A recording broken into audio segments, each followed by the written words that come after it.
കറുപ്പും വെളുപ്പിന്റെ പുതിയ ഒരു വീഡിയോയിലേക്ക് സ്വാഗതം. ഇന്നലെ ശനിയാഴ്ച രാത്രി 7:30 മണിക്ക് ഇടുക്കിയിൽ ഒരു കല്യാണത്തിന് അറ്റൻഡ് ചെയ്തിട്ട് വന്ന ശ്രീ മറുനാടൻ ഷാജൻ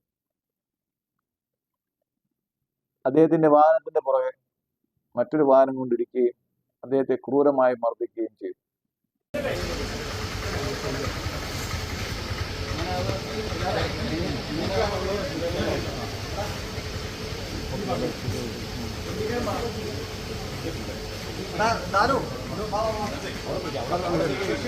അതെങ്ങനെ നോക്കിയാണ്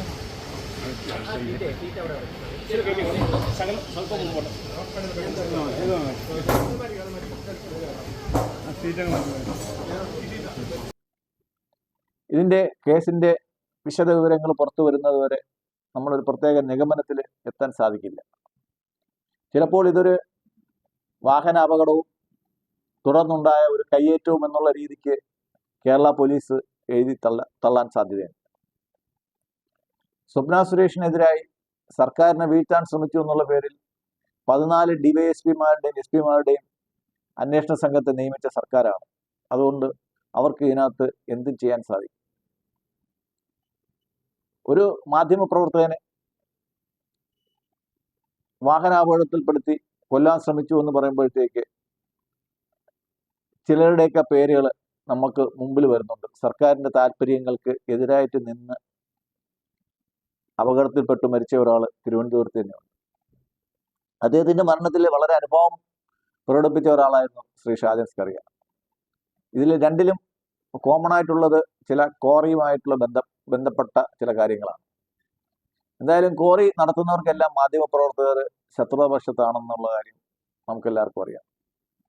ഇവരിൽ നിന്നെല്ലാം കൃത്യമായി പിരിവ് വാങ്ങിക്കുന്നത് രാഷ്ട്രീയക്കാർ. അപ്പോൾ ക്വാറിക്കാർക്ക് ഒരു പ്രശ്നം വന്നു കഴിഞ്ഞാൽ എല്ലാ രാഷ്ട്രീയക്കാരും ഒരു ചേരിയിലും പത്രപ്രവർത്തകർ വേറൊരു ചേരിയിലും നിൽക്കുന്നത് വളരെ സ്വാഭാവികമാണ്. ഇപ്പോൾ ഞാനിത് പറഞ്ഞു വരുന്നത് കേരള ഗവൺമെന്റിന്റെ പോലീസിലെ വിശ്വാസമില്ലാതെ കേരള സർക്കാരിന്റെ തലവനായ ഗവർണർ സെൻട്രൽ റിസർവ് പോലീസിനെ വിളിക്കുകയും അവരുടെ സെക്യൂരിറ്റിയിലാണ് ഇപ്പോൾ നടക്കുകയും ചെയ്യുന്നത്. ഇത് നമ്മൾ ദിവസവും കണ്ടുകൊണ്ടിരിക്കുന്ന നാണം കെട്ട ഒരവസ്ഥയാണ്. ആ സംസ്ഥാനത്തിന്റെ മേധാവിക്ക് ആ സംസ്ഥാനത്തിന്റെ പോലീസിൽ വിശ്വാസമില്ലായ്ക എന്ന് പറയുമ്പോഴത്തേക്ക് തീർച്ചയായ ഒരു ഭരണപരാജയം തന്നെയാണ്. ഇനി ശ്രീ ഷാജൻ സ്കറിയക്കെതിരായിട്ടുള്ള ആക്രമണങ്ങൾ വർദ്ധിച്ച സ്ഥിതിക്ക് അദ്ദേഹം ചിലപ്പോൾ പോലീസ് പ്രൊട്ടക്ഷൻ ചോദിക്കുമായിരിക്കാം. ഇദ്ദേഹത്തെ ആക്രമിക്കാൻ കൂട്ടുനിന്നവര്, ഇദ്ദേഹത്തെ വേട്ടയാടാൻ കൂട്ടുനിന്നവര് തന്നെ അവരുടെ സംരക്ഷണയിൽ ഷാജൻ സ്കറിയ പോവുക എന്ന് പറയുമ്പോഴത്തേക്ക് അതിനേക്കാളും വലിയ റിസ്ക്കാണ്. ഇപ്പോഴൊന്നുമില്ലെങ്കിലും അദ്ദേഹത്തിന് സ്വതന്ത്രമായിട്ട് മൂവ് ചെയ്യാനുള്ള ഒരു സംവിധാനമെങ്കിലും ഉണ്ട്. മറ്റുള്ളവരെ അറിയിക്കാതെ യാത്ര ചെയ്യാനുള്ള ഒരു സംവിധാനമെങ്കിലും ഉണ്ട്. പക്ഷേ പോലീസ് സംരക്ഷണം കിട്ടിക്കഴിഞ്ഞാൽ അദ്ദേഹത്തിന്റെ ഓരോ മൂവ്മെന്റുകളും എതിരാളികൾക്ക് ചോർത്തി കൊടുക്കുന്ന ഒരു അവസ്ഥ കേരളത്തിൽ സംജാതമായി കഴിഞ്ഞാൽ വളരെ പരിഹാസ്യമായ ഒരു അവസ്ഥയായിരിക്കും ശ്രീ മറുനാടൻ ഷാജൻ ഉള്ളത്.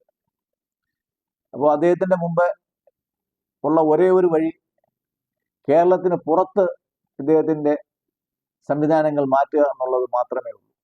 കാര്യം ഈ ഒരു സാധാരണ ഒരു പൗരനെതിരായിട്ട് വധഭീഷണി ഉണ്ടെങ്കിൽ സർക്കാരിന്റെയും പോലീസിന്റെയും സഹായമാണ് തേടേണ്ടത്. സർക്കാരിന്റെയും പോലീസിന്റെയും മൗനാനുഭവത്തോടെ അല്ലെങ്കിൽ അവരുടെ പ്രൊട്ടക്ഷൻ ഇല്ലാതെ ഒരാൾക്ക് പത്രപ്രവർത്തനം നടത്താൻ പറ്റത്തില്ല. അപ്പോൾ ആകെ ഉള്ള ഒരു വഴി എന്ന് പറയുമ്പോഴത്തേക്ക് പുള്ളിക്കാരന് കേരളത്തിൽ നിന്ന് വിട്ട് നിന്ന് മാധ്യമ പ്രവർത്തനം നടത്തേണ്ട ഒരവസ്ഥ വരെയാണ്. അല്ലെങ്കിൽ അദ്ദേഹത്തിന്റെ ജീവൻ അപകടത്തിലാവും ഏത് സമയവും. ഈ ഇത്തരം ഒരു അറ്റാക്ക് നമ്മൾ പ്രതീക്ഷിച്ചിരുന്നതാണ്. പ്രത്യേകിച്ചും ഇദ്ദേഹത്തെ ഇംഗ്ലണ്ടിലെ എയർപോർട്ടിൽ വെച്ച് ആക്രമിച്ചെന്നും ചീത്ത വിളിച്ചു എന്നൊക്കെ പറയുന്ന ആള് കേരളത്തിലെ CPM-ന്റെ കോൺട്രവേഴ്സികളുടെ നടുക്ക് നിൽക്കുകയാണ്. അപ്പോൾ മറുനാടൻ ഷാജന് കൊടുക്കേണ്ട പണി കൊടുക്കേണ്ടവർ എന്തായാലും കൊടുത്തിരിക്കും. അത് ചിലപ്പോൾ എയർപോർട്ടിൽ വെച്ചിട്ടാവാം, ഇന്ത്യക്ക് വെളിയിൽ വെച്ചിട്ടാവാം, ഇടുക്കിയിൽ വെച്ചിട്ടാവാം, തിരുവനന്തപുരത്ത് ചിലപ്പോൾ അദ്ദേഹത്തിന്റെ ഓഫീസിൽ വെച്ചിട്ടാവാം. അപ്പൊ ഇതെല്ലാം നമ്മൾ നോക്കുമ്പോഴത്തേക്ക്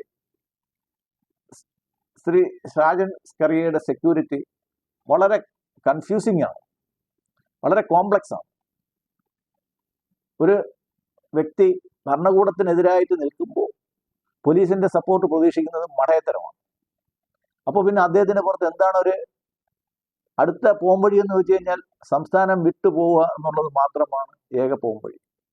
എന്തായാലും ഇതുവരെയും മുഖ്യധാര മാധ്യമങ്ങളിലെ പ്രവർത്തകരോ മുഖ്യ രാഷ്ട്രീയ പാർട്ടിയിലെ പ്രവർത്തകരോ ഇതുവരെ ഇത്തരം ഒരു ആക്രമണത്തെ അപലപിച്ച് രംഗത്ത് ശക്തിയായി വന്നിട്ടില്ല എന്നുള്ളത് തന്നെ വളരെ നിരാശാജനകമാണ്. കേരളത്തിലെ മാധ്യമ സ്വാതന്ത്ര്യത്തെ പറ്റി പറയുന്ന, മാധ്യമത്തിന്റെ ഇൻഡിപെൻഡൻസിനെ പറ്റി പറയുന്ന, മാധ്യമങ്ങൾ നാലാം തൂണാണെന്ന് പറയുന്നവരൊക്കെ ഇങ്ങനെ ഒരു സംഭവം വരുമ്പോഴത്തേക്ക് മൗനം അവലംബിക്കുമ്പോൾ കേരളത്തിന്റെ പത്രപ്രവർത്തകരുടെ ഭാവി ദുലാസിലാണ്. ചിന്തിക്കുക, പ്രതികരിക്കുക. നന്ദി, നമസ്കാരം.